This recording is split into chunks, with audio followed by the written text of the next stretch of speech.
everyone, today is part 2 of when things go wrong at a photo shoot, and this time I have personal experiences to share with you guys of things that have gone wrong, such as camera equipment failure and what I did to try and fix it and to try and get around the situation so I could continue to shoot. So these are things that all happened very early on in my career, so I wasn't that aware / prepared with like backup equipment and things like that. I was literally just starting out and had just bought my first professional camera and was starting to do shoots and stuff like that, so this is something that wouldn't really happen now. But anyway, I'll just jump straight into it. So the first story that I have is when I did a full day client photo shoot in the sun on half a camera battery, and that's it. So I'll tell you how that happened. So basically I had 2 client photo shoots in a row, so let's say one on Tuesday and one on Wednesday. The Tuesday photo shoot was indoors and I had 2 camera batteries as part of my kit at the time. So I decided to bring both, plus my camera battery charger, and I plugged in my charger and was charging my battery while we were shooting. So anyway, we wrapped up the shoot, I went home, and then later that night I was packing my bag for the following shoot. And I realized that I forgot my charger and my spare battery at the studio. And I still had my second battery, but I had no other Canon chargers with me, so that battery was halfway full. I decided to, the next morning, just leave an hour earlier before the shoot so I could go to a camera store, buy a camera battery, a camera charger, charge it in my car on the way to the shoot, and it'll all be good. So I did exactly that. I bought the battery and the charger, plugged it into my car, put it on the floor of my car, and drove for like an hour to the shoot location. When I get there, I go to grab my battery that was charging the whole time from the floor, and I was like, surely it's on like maybe 3/4 charge by now because the drive was quite long, so I would definitely get through the shoot with a 3/4 and a half full battery. But as I go to reach for it, I noticed that the light was flashing really fast on the charger, and my heart just kind of sunk because I just knew by looking at it that it had not been charging that entire time. And I put it in my camera to double check, and the battery was completely dead. So at that point, I'm like really freaking out inside, and I see the other people that are part of the team arriving at the car park and all saying hello to each other and stuff. So I quickly called up Dan, who luckily had the day off that day, and asked him if he could go and buy me another battery because yeah, I needed one to do the shoot. I really didn't think that half a battery is gonna last me all day. So I go out and I say hello, and for me, I feel like honesty is the best policy sometimes. So I pulled my client aside and I told her what was going on and that obviously we're going to continue and do the shoot anyway, and my boyfriend's like on his way to get a new battery and he's going to be here in like an hour, so everything should be fine. So we walk all the way up to the location. We were shooting on these sand dunes in like the middle of nowhere.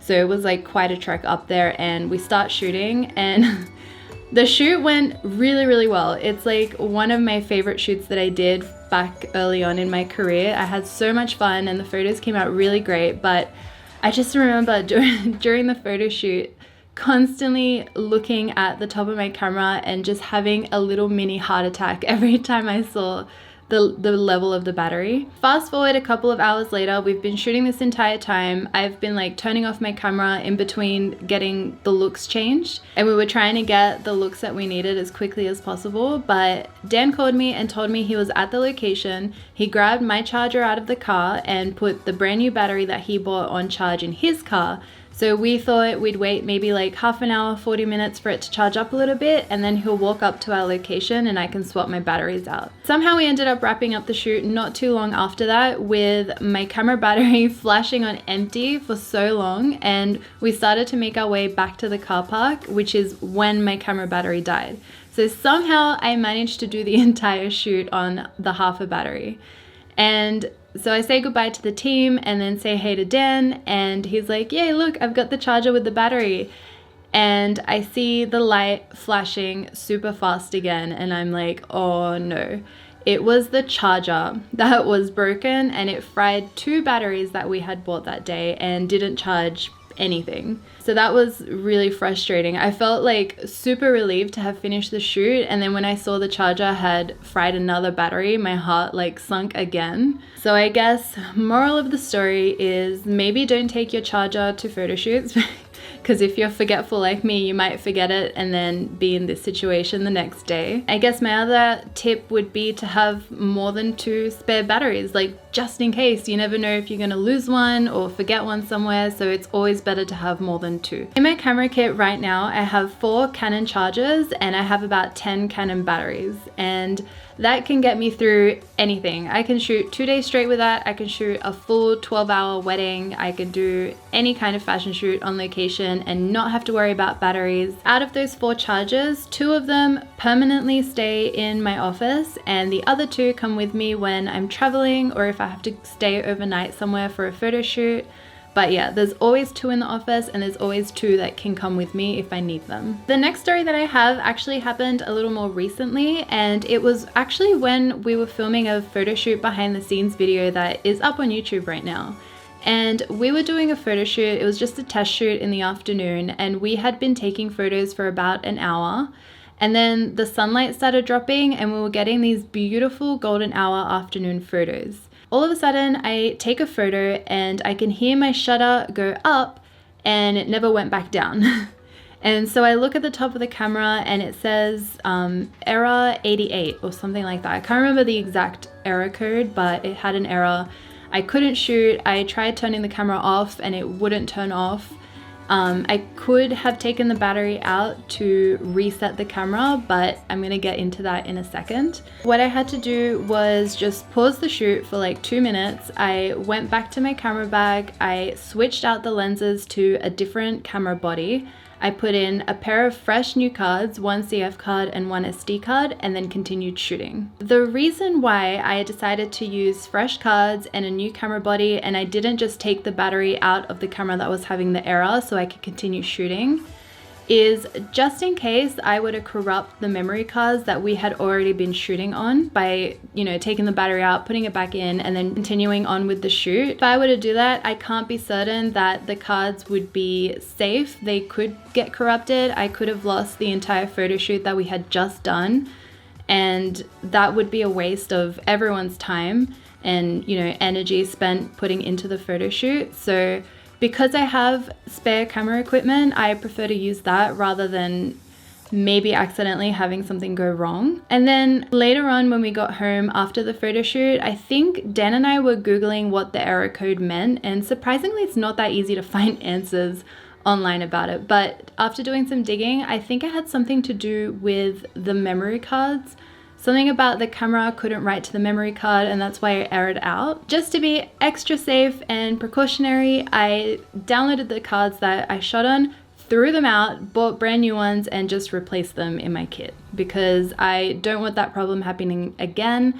And again, I don't want those cards to corrupt if I'm shooting something, especially a wedding or a client shoot or something like that. So this is the last story that I have for this video. And this one, again, is back at the beginning of my career.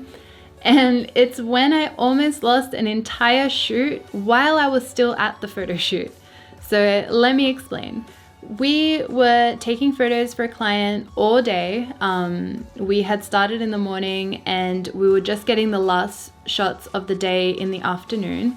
And we were shooting on a pier, all the way at the end of a pier over the ocean.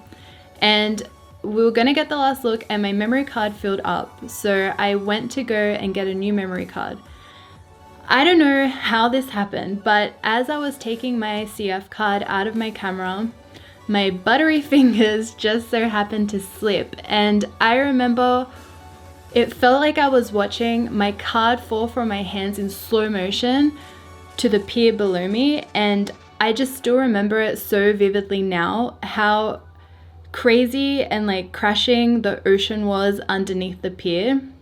And the pier had these like massive gaps in between all the wood that was there. Somehow my card managed to fall on the wood of the pier with about half of it hanging off the edge of the gaps in between the wood. It was literally so close to falling in the ocean. I was so lucky that day that it didn't just fall right through the gaps. and it hit the floor, and I remember just freezing because I didn't want to accidentally kick it off with my foot in excitement while I like ran forward to grab it, and just quickly bent over, picked it up really carefully and really slowly, put it in my memory card case, put a new memory card in my camera, turned around and continued shooting as if I didn't just have a heart attack. So yeah. Luckily these days, the camera that I use, the Canon 5D Mark III, has dual card slots, which means you could put a CF card and an SD card in there, and it will shoot to the CF card and then copy the images to the SD card. So even if I had dropped one of the memory cards now, I would have been like, oh no, my memory card, I have to buy a new one, but at least I have all the photos on the SD card, so it would have been okay. But I only had one card slot back then, so that would have been a disaster. Those are all the camera horror stories that I have for you guys right now. If you have any stories, please let me know in the comments below. I would love to read them. Otherwise, thank you so much for watching, and I'll see you guys all soon. Bye!